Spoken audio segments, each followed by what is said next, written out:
Cool Vision이라는 이름을 가진 유튜브의 채널은 세계 각국에 대한 여러 정보를 사람들에게 소개해주는 채널입니다. 이곳에서 업로드한 영상 중 가장 많은 조회수를 기록한 영상은 436만 회의 조회수를 가진 한국의 서울특별시 소개 영상인데요. 이 채널에서는 지난 4월 For Asian Tigers, Singapore, Hong Kong, Taiwan and South Korea 라는 영상을 올린 바가 있습니다. 싱가포르와 홍콩, 대만, 그리고 대한민국이 아시아의 4마리 호랑이로 불리는 이유에 대해 설명하는 영상이죠. 제2차 세계대전이 끝난 후 이 국가들은 아시아와 아프리카의 최빈국들과 비슷한 수준의 GDP였습니다. 하지만 1960년대를 거치면서 그들은 폭발적인 성장을 보였고 오늘날에는 그 결실을 맺고 있죠. 싱가포르와 홍콩은 세계의 금융 허브가 되었으며 한국과 대만은 세계 자동차 시장과 전자제품 시장을 석권하는 제조 강국의 지위에 올라서게 되었습니다. 약 5,170만 명의 인구를 가진 대한민국은 남북으로 분단된 이후 일본과 중국 사이에 전략적 위치를 잘 활용하였고 고도로 발달된 물류 인프라를 구축하며 발전할 수 있었습니다. 삼성과 기아, 현대, LG, 포스코 등의 본고장으로서 한국은 세계에서 가장 진보된 기술을 가진 국가 중 하나입니다. GDP는 1.6조 달러로서 아시아에서는 4번째 규모이죠. 이것은 러시아와 캐나다에 맞먹는 수준입니다. 이러한 한국이 오늘날 직면하고 있는 도전 과제는 무엇일까요?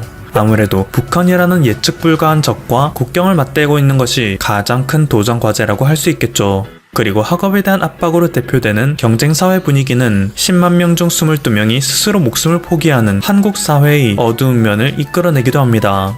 또한 최근 전 세계적인 히트를 기록한 영화 기생충을 보면 알 수 있듯이 빈부격차의 심화 수준도 상당하다는 것을 알 수 있습니다. 다음은 대만을 살펴보죠. 약 2,370만 명의 인구를 가진 대만은 각종 중간재와 제조업의 허브 국가로 알려져 있습니다. 중국의 압박으로 인해 유엔에 속하지도 못했지만 HTC, 에이서, 에이수스 등 꽤나 유명한 기업을 가진 국가입니다.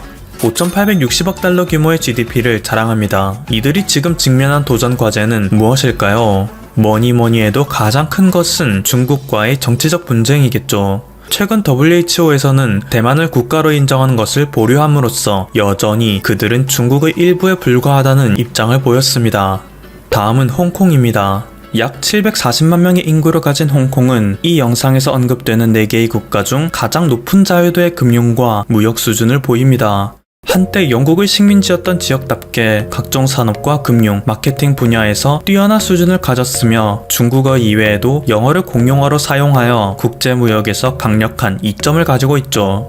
그런데 사실 최근 중국이 홍콩에 대한 국가보안법을 통과시키고 미국의 트럼프 대통령은 홍콩의 특별지위를 박탈하겠다고 발표함으로써 해당 유튜버가 언급하는 홍콩의 모든 이점은 이제 전부 사라질 것으로 전망됩니다.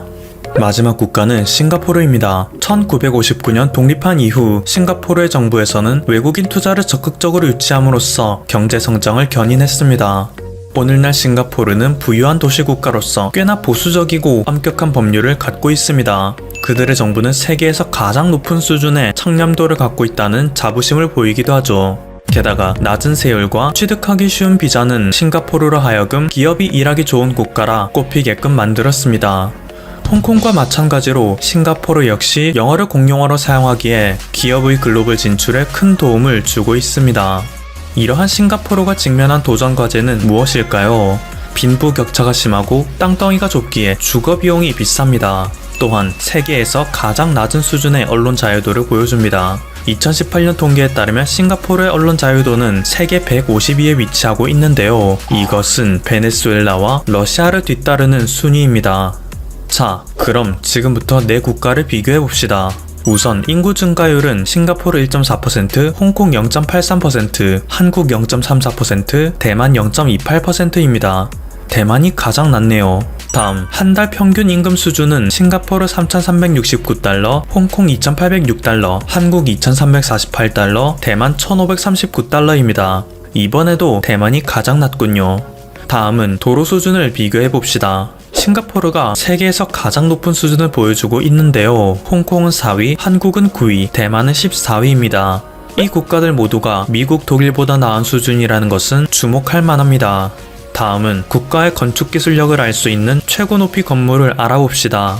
한국이 555m 높이의 롯데타워를 지님으로써 4개 국가 중 가장 뛰어난 수준의 건축 기술력을 보여주는데요. 대만의 타이페이 101, 홍콩의 국제상업센터, 싱가포르의 구오코 타워 순으로 한국의 뒤를 따릅니다. 이렇게 이 영상에서는 4개 국가의 장점과 단점을 분석하고 여러 분야에서 순위를 매김으로써 이 국가들은 선의의 경쟁을 하며 엎치락 뒤치락한다 주장합니다. 그런데 막상 이 유튜버의 주장을 접한 상당수 네티즌은 이 의견이 전적으로 틀렸다고 말하는 이들이 대다수인데요. 1990년대까지는 한국이 아시아의 4마리 용으로 엮여 이들 국가들과 경쟁하는 위치에 있었지만 현재는 그럴 만한 시기가 이미 지났다는 것입니다. 한국은 레벨이 전혀 다르잖아. 한국의 1인당 GDP는 진작에 3만 달러를 넘겼어. 스페인을 앞서는 수치이고 이탈리아에 근접했지. 이제 그들은 G7과 비교해야 하는 수준이야. 한국은 이미 OECD가 선정한 세계 탑10 국가야. 4마리 호랑이는 옛날 이야기에 불과하지. 당신은 대체 어느 시대에 머무르고 있나요? 한국이 왜 여기 있어? 사이즈가 다르잖아. 한국은 대통령도 탄핵한 경험이 있는 국가야. 다른 국가에서는 상상도 할 수 없는 일이지. 특히 싱가포르나 홍콩에서는 말이야. 정확한 통계에 따르면 한국의 경제 규모는 다른 세계 국가를 합친 것보다 커. 우리는 지금 2020년대에 살고 있다고. 4마리의 용은 1980년대에서나 통하던 얘기지. 무려 40년 전이야. 난 한국인은 아닌데 솔직히 한국은 다른 국가들을 많은 분야에서 압도한다 생각해. 이 영상은 제대로 된 정보를 담고 있지 않아. 한국은 지금 일본이랑 경쟁하는 수준이지. 대만, 홍콩, 싱가포르, 우리는 아시아의 4마리 호랑이라고. 한국, 우리? 실례지만 누구세요? 지난 10년간 가장 많은 영향력을 행사한 국가가 어디야? K-팝을 지닌 그 국가지. 이 영상을 보고 난 후 정확한 정보를 검색해봤어. 한국은 여기 있어서는 안 되는 거였잖아. 한국은 아시아 국가 중 최고라고. 간단하게 생각해보자고. 각 국가를 생각할 때 떠오르는 기업들이 얼마나 있어? 이것만 생각해봐도 내 나라의 리더는 단연 한국이라고 할 수 있지. 한국은 이미 수많은 산업에서 핵심 분야를 선도하고 있고 이것은 성공한 국가의 척도야. 두말할 것도 없이 한국이 압도적 위치에 있지. 그냥 완전한 민주주의를 갖고 있다는 것만으로도 나머지 국가보다 훨씬 우위라고 할 수 있어. 대만과 홍콩은 여전히 중국의 일부인 반면 한국은 시민들의 정치적 참여 수준이 높아 국민 주권을 자랑하는 독립국이야. 싱가포르는 4개 국가 중 1인당 GDP가 가장 높지만 부의 대다수가 외국인 투자자에 의해 소유되기 때문에 이게 일반 시민들의 소득이라고 보기는 어렵지. 한국은 다른 어떤 나라보다도 미국, EU와 높은 수준의 유대관계를 맺고 있어. 게다가 한국은 그 군비 지출을 볼 때 가장 높은 국방력도 지니고 있다는 사실을 알 수 있지. 심지어 만약 한국이 북한과 통일된다면 땅과 인구는 2배가 돼. 한국의 통일 초기에는 다소 경제 둔화를 경험하겠지만 이것은 곧 세계사회에서 그들의 경제력과 리더십을 더욱 강화시킬 수 있는 원동력이 될 거라고. 한국, 대체 제가 왜 여기에 있는 거죠? 한국은 30-50 클럽스에 속한 국가야. 일본, 미국, 영국, 독일, 프랑스, 이탈리아, 한국으로 구성된 클럽이지. 그리고 세계 6대 혹은 8대 군사강국으로도 꼽혀. 국제통화기금 IMF가 선정한 10대 선진국 중 하나야. PPP 기준 1인당 GDP는 이미 2017년 이후로 일본을 앞질렀지. 민주주의, 시민의식, 행정 시스템, 문화, 스포츠, 의료, 조선업, 철강, 화학, IT, 가전, 자동차, 에너지, 뷰티 등 수많은 분야에서 경제 강국의 위치에 올랐어. 그리고 매우 높은 교육 수준과 세계 최고 수준의 보안을 자랑하지. 난 대만인인데 댓글을 보니 어떤 대만 사람이 한국에 열폭하며 공격하는 게 눈에 띄네. 대만에도 한국을 좋아하는 친구들은 많으니까 그런 어그로는 무시해주면 좋겠어. 뭐? 지금 장난하세요? 30년 전 얘기를 왜 하는 거예요? 나머지 세 국가를 합쳐도 한국한테 안 된다고요. 내가 아시아의 4마리 호랑이라는 단어를 마지막으로 들은 게 언제더라? 그래, 1980년대였지. 영상을 만드는 사람은 이 용어가 이제 한국에게는 한물 같다는 사실을 알아야 해. 이미 다음 단계로 점프했다고. 미안하지만 한국이 이 국가들과 어나더 레벨이라는 것은 세계의 모든 국가들이 인정하는 사실이야. 물론 중국과 대만은 그것을 끝까지 부정하겠지만 삼성, 현대, LG, 기아랑 붙을 수 있는 기업이 있나? 이것만 생각해도 게임은 끝났잖아. 아직도 아시아의 4마리 용을 언급하는 사람들이 있네. 근데 한국은 2000년대에 접어들면서 이제 그것과 작별 인사를 했어. 나머지 세계 국가와 비교될 만한 수준이 아니지. 각국이 각자의 강점을 내세우며 호소하고 싶긴 하겠지만 이는 결국 한국에 대한 질투심을 갖고 있다는 것을 반증할 뿐이야. 한국은 역사적으로 일본보다도 뛰어난 수준을 갖고 있었단 걸 알아야 해. 전쟁의 폐허 속에서 아프리카 난민처럼 가난에 굶주리던 한국의 옛날 모습만 기억하는 사람들은 한국이 미국의 지원 아래 갑자기 성공한 나라처럼 느껴질 수도 있을 거야. 하지만 너는 이 사실을 반드시 알아야 해. 한국이 한때 일본의 식민지 시절을 거치긴 했지만 그 국가는 일본에게 문화를 전파한 나라이며 오랜 기간 중국 왕조에 대적해왔던 강대국이야. 지금까지 퍼플튜브였습니다. 여러분의 구독과 좋아요 그리고 알림 설정은 콘텐츠 제작에 큰 힘이 됩니다. 감사합니다.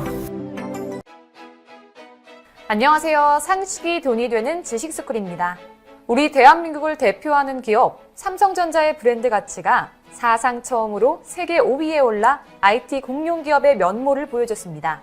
인터브랜드가 발표한 글로벌 100대 브랜드에 따르면 삼성전자의 브랜드 가치는 역대 최대인 623억 달러, 우리 돈 약 71조 원으로 집계됐는데요. 올해 탑5에는 애플, 아마존, 마이크로소프트, 구글, 삼성전자로 미국 이외의 기업으론 삼성이 유일합니다. 인터브랜드는 삼성전자의 브랜드 가치가 상승한 주요 요인으로 코로나19 대응을 위해 다양한 사회공헌 활동 캠페인을 추진하고 지속가능한 경영활동을 전사적으로 확대한 점을 꼽았습니다. 또 조개 모양으로 접히는 갤럭시 Z 플립, 야외에서 볼 수 있는 고급 TV 더 테라스, 다양한 색깔로 자체 디자인이 가능한 비스포크 가전 등 혁신적인 제품을 잇따라 내놓은 점도 인정받았습니다. 이렇게 삼성은 미래 먹거리 분야에서 글로벌 영토를 넓혀가고 있고 사회공헌을 통해 사회적인 책임을 실천하는 글로벌 리더 기업으로서의 자리도 잡고 있습니다. 우리 삼성이 글로벌 브랜드 가치 탑5에 들며 꾸준히 발전하자 일본과 중국 등 한국 주변국들은 시기 질투를 했고 심지어는 그들이 그나마 1위를 유지하고 있는 분야마저 한국에게 빼앗기지 않을까 하며 두려움에 벌벌 떨고 있다고 하는데요. 과연 삼성이 어떤 행보를 보이고 있길래 이런 반응을 보이는 걸까요? 한번 알아보겠습니다. 영상 시작 전 좋아요와 구독 부탁드립니다. 지난 8월 기준 전 세계 스마트폰 시장에서 삼성은 점유율 22%를 차지하며 1위를 차지했습니다. 이는 점유율 16%인 중국의 화웨이와 12%인 미국의 애플과의 격차를 더욱 벌린 건데요. 향후 화웨이의 점유율은 미국의 무역 제재로 인해 더 하락할 전망이죠. 또한 5G 네트워크 통신 장비 분야에서도 강세를 보인 삼성전자는 글로벌 탑3 네트워크 장비 업체로의 도약을 목표로 세웠는데요. 실제로 미국 최대 통신사 버라이즌과 8조 원 규모의 5G 통신 장비 공급 계약을 발표해 그 기술력을 인정받았습니다. 게다가 메모리 분야에선 초미세 반도체 공정 기술을 바탕으로 최초 D램에 EUV를 적용하고 AI, 차세대 슈퍼컴퓨터용 초고속 D램, 플래시볼트를 세계 최초로 출시하는 등 메모리 시장 1위 업체로서 혁신 기술로 시장을 주도하고 있습니다. 뿐만 아니라 1등 킬러 삼성은 낸드 플래시 분야에서도 세계 1위를 차지하고 있는데요. 이제는 시스템 반도체에서도 1등을 달성하겠다는 반도체 비전 2030을 발표하며 종합 반도체 1위 기업으로의 도약을 추진하고 있습니다.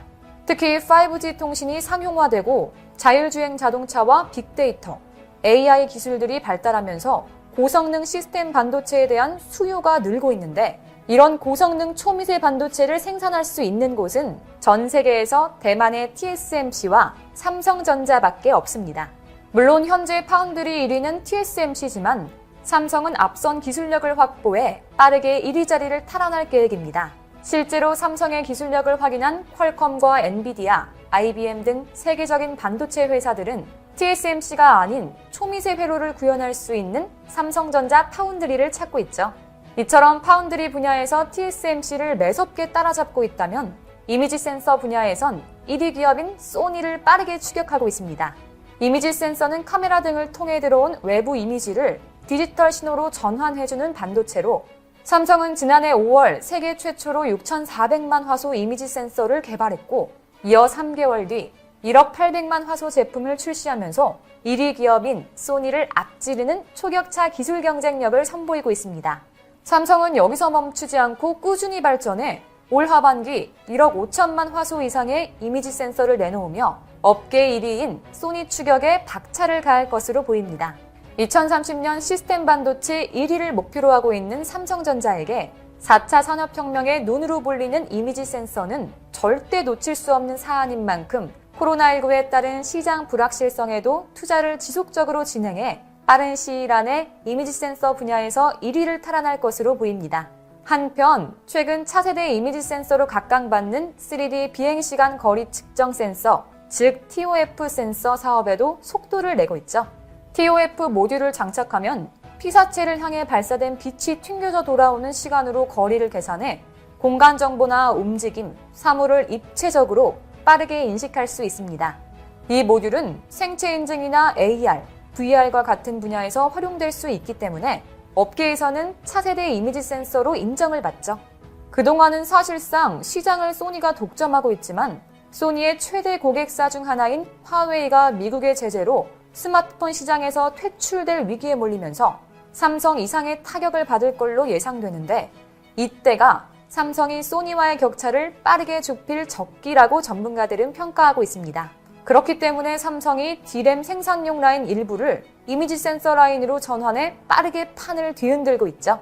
심지어 활발한 영업활동으로 소니의 최대 고객사인 애플의 수요도 노리고 있기에 소니 입장에서는 미친 듯이 비상이 걸렸습니다. 이에 일본 현지 언론까지 소니의 상황을 비관적으로 바라보고 있는데요. 기사들에 따르면 이미 코로나19 여파로 상반기 실적 악화를 겪은 소니가 하반기부턴 미국의 화웨이 제재 등으로 인한 대형 고객 이탈까지 감수해야 하는데 내년부터는 본격적으로 삼성을 포함한 후발주자들의 거센 추격을 받게 될 것이라고 분석했습니다.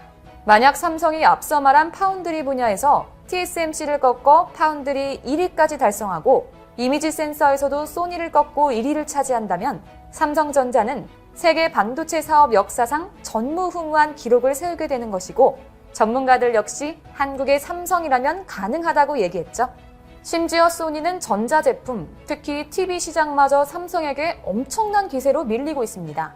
한때 세계 최대 TV 시장인 북미에서 잘 나가던 소니였지만 지금은 글로벌 프리미어 TV 시장에 명함을 내놓을 수조차 없는데요. 그 이유는 프리미엄 TV의 핵심 중 핵심인 디스플레이를 어느 누구보다 앞서가는 초격차 기술로 만드는 곳이 모두 한국 기업이기 때문입니다. LG가 주도하는 OLED TV와 삼성이 이끄는 QLED TV는 전 세계에서 치열한 경쟁을 벌이며 글로벌 TV 시장을 양분하고 있다 해도 과언이 아닙니다. 사실 한국의 디스플레이 업계는 잠시 중국과의 LCD 치킨 게임에 밀리면서 침체에 빠졌었지만 삼성, LG부터 중소협력사까지 한국의 디스플레이 업계는 차세대 기술 R&D에 사활을 걸며 반등을 시도했고 그 결과 탈 LCD 선언과 OLED, QLED의 올인으로 기술 개발에 박차를 가했습니다. 그리고 올 하반기 그 성과가 점차 가시화됐습니다. 시장조사기관 옴디아에 따르면 TV 사업에서 LG의 OLED 패널이 차지하는 비중은 올해 처음으로 50%를 넘길 전망입니다. 2013년 OLED TV를 처음 선보인 지 7년 만에 연간 출하량 1000만 대를 돌파한 겁니다. 올 4분기 OLED TV 출하량은 120만 대를 넘으며 내년부터 매 분기마다 100만 대 이상 생산 체제를 유지할 전망인데요. LG 디스플레이는 롤러볼 OLED 등 다양한 제품으로 OLED의 확장성을 넓히고 사업 기회를 발굴한다는 방침입니다. 또 플라스틱 OLED인 POLED 사업과 고부가 LCD 사업도 수익성이 크게 좋아졌죠. 반면 삼성 디스플레이는 내년 상반기까지 LCD 사업을 유지하다가 완전히 철수하고 내년부터 퀀텀 닷, 즉 QD 디스플레이 체제로 본격 전환하는데요. 현재 QD 장비 입고가 막바지 단계라고 합니다. 특히 삼성전자는 QLED를 개발해 높은 신뢰성을 달성했고 QLED 3원색 중 가장 구현하기 어려운 청색 성능까지 확보한 QD 분야의 기술력을 다시 한번 입증해 그 누구도 따라오지 못하는 디스플레이 초격차 기술을 선보였습니다. 이에 전문가들은 내년이 바로 한국 디스플레이 산업의 르네상스를 맞을 중대한 전환점으로 보고 있죠. 이렇게 한국의 기업들이 뛰어난 초격차 기술력으로 전 세계의 극찬을 받자 일본과 중국은 자신들이 수성하고 있었던 산업 분야의 이리저리도 한국에게 빼앗길까 노심초사하고 있습니다. 특히 삼성은 끊임없는 혁신과 미래 첨단 기술을 향한 도전으로 미래 시장을 선도할 준비를 하고 있죠. 이렇게 삼성이 계속해서 발전한다면 언젠가 한국 기업이 애플과 아마존 같은 미국 기업들을 제치고 글로벌 브랜드 같이 1위를 하는 날이 오지 않을까요? 이와 관련된 여러분의 다양한 의견 댓글로 남겨주시면 감사하겠습니다. 혹시 주식하시나요? 반도체 관련 급등 종목이 알고 싶으시다면 오른쪽 버튼을 클릭해주세요.